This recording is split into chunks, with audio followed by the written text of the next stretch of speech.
JBNN will keep you informed. I'm Michelle Jones. Before we get into the news, please remember to like, subscribe, leave a comment, and to share the news with someone today. Now on to the news. Man charged with Barbara Gail's murder was beaten and chased out of his community, Travis Ellis. The man accused of murdering retired journalist Barbara Gail was reportedly chased from the Gulf community in Portmore after giving conflicting accounts about the origins of a luxury vehicle he was seen driving shortly after the crime. Sources in the area said hours after news broke of Gail's murder, Ellis was seen driving a grey GLA 180 Mercedes-Benz around the Gulf community. However, when questioned, he allegedly gave different explanations to residents, claiming at times that he had rented the vehicle and at others that it was a gift from a wealthy uncle. Some people never believe him, one source said. Them beat him and tell him he can't stay in the area. And just because the man respect him father who died some years ago, will him never get worse. Faced with mounting suspicion and hostility, Ellis is believed to have abandoned the vehicle in bushes along Dyke Road, also in Portmore. But when him left the van, him couldn't come back to Gulf, and him couldn't go Caymanas Bay where him have family. So I think that is why I was hiding in the bushes when the police find him, the source added. Ellis, who grew up in Gulf where his late father was a well-known bus conductor, reportedly spent time between his childhood community and Caymanas Bay. There, he was introduced to a gardener who employed him briefly. However, Ellis allegedly collected money on behalf of the gardener and failed to deliver it, leading to strained relations. Residents of the gated Caymanas Country Club estate where Gail lived were familiar with Ellis due to his association with the gardener. This familiarity is believed to have allowed him access to Gail's home. We believe some go to the house to talk to and then kill her for the Benz, said another source. Ellis has reportedly confessed to killing Gail, who was found dead in her home on December 17. The retired journalist has sustained multiple stab wounds and a gash to her face. The stolen vehicle was discovered the following day abandoned in bushes near where Ellis was later captured. He is facing charges of murder and robbery with aggravation and is expected to enter a guilty plea when he appears in the St. Catherine Parish Court. The murder of Barbara Gail, known for integrity and fairness as a court reporter, during her 5-decade career at The Gleaner, has left many in shock and mourning. Tributes have poured in for the veteran journalist, who was widely regarded as a trailblazer in her field. Dog Paw's brother killed in alleged confrontation with police. The brother of former gang leader Christopher Dog Paw Linton was killed on Friday night. 36-year-old Roger Linton of Florence Way, Kingston 7, was reportedly killed in an alleged confrontation with the police on Tavern Drive, Kingston 7, shortly after 9 p.m. Police reportedly seized a 9mm pistol with 20 cartridges from him. Roger, said to be the brother of alleged gang leader Christopher Dog Paw Linton, was fatally shot by police in October 2021. Man fatally shot by police in Portmore following alleged knife attack. The St. Catherine South police are still trying to ascertain the identity of a man who was fatally shot by the police on Friday night after allegedly stabbed another man repeatedly and later attacked a policeman. Police reports state that at about 8:45 p.m., the unidentified man used a knife to stab a customer service representative in Cumberland in Portmore, St. Catherine. An alarm was raised by residents and the attacker, who was still armed, was accosted by a policeman along Newland Road. He allegedly attacked the policeman and was shot and injured. He was subsequently assisted to the Spanish Town Hospital where he was pronounced dead. The stabbing victim remains hospitalized. Ex-soldier charged in relation to farm work scam.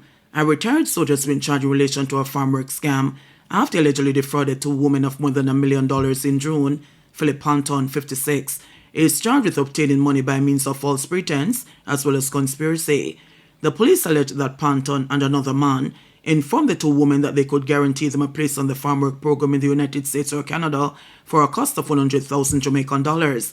The woman allegedly paid a total of $1,085,000 to the men who would periodically provide updates on the progress.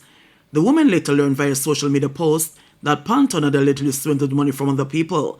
A report was made to the police, and Panton, who had been previously charged with similar offences, was again charged after being questioned in the presence of his attorney. His court date is yet to be finalized.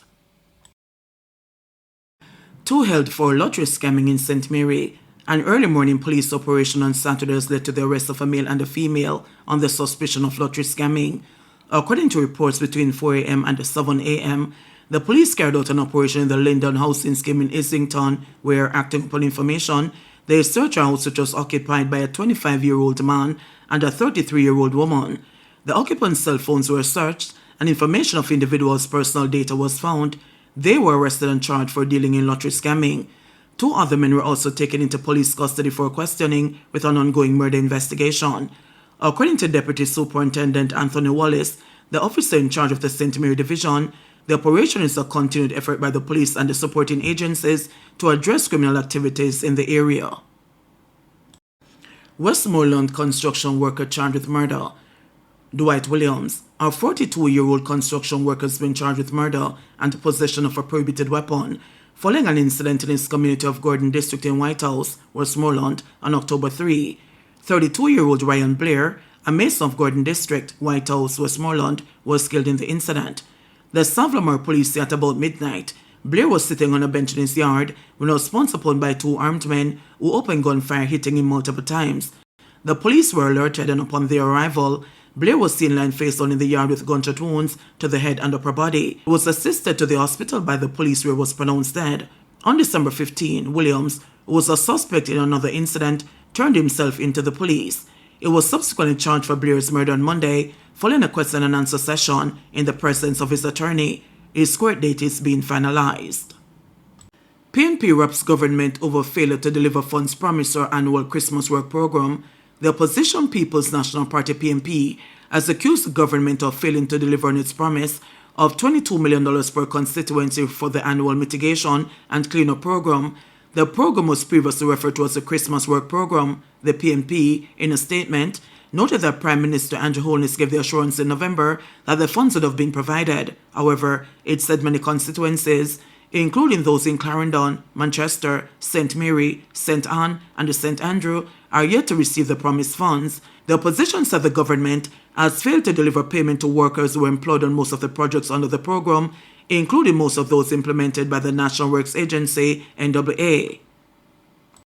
While some constituencies have received their allocation, the bulk of the cleanup work in most areas was completed in good faith by workers who trusted the government's word. Now, these workers are left unpaid, creating significant financial hardship during what should have been a season of joint togetherness, the statement said. According to the opposition, no support or answers have been provided by the NWA or the National Solid Waste Management Authority NSWMA, adding to the frustration. The PNP believes these workers deserve not only immediate payment, but also an apology from the government for failing to honor its commitments. This isn't just a matter of poor timing, it's a matter of poor governance, said Richard Azan, opposition spokesman for Road and Works. The workers have done their part. They completed the cleanup work in good faith, trusting that the government would honor its promise. Now they are left unpaid and in distress. These hardworking Jamaicans deserve an apology and immediate action to pay what is owed to them, Azan added. He said the PNP is demanding urgent answers from the government, including 1. When will the workers be paid? 2. When will the remaining constituencies receive their promised funds? And 3. Why have the NWA and NSWMA failed to provide the required support? Azan said the PNP reiterates its call for transparency, accountability, and fairness in addressing this issue and ensuring that all Jamaicans are treated with the respect they deserve. JBNN, we keep you informed. Please remember to subscribe, like, share, leave us a comment, and click the notification bell to receive our daily news items.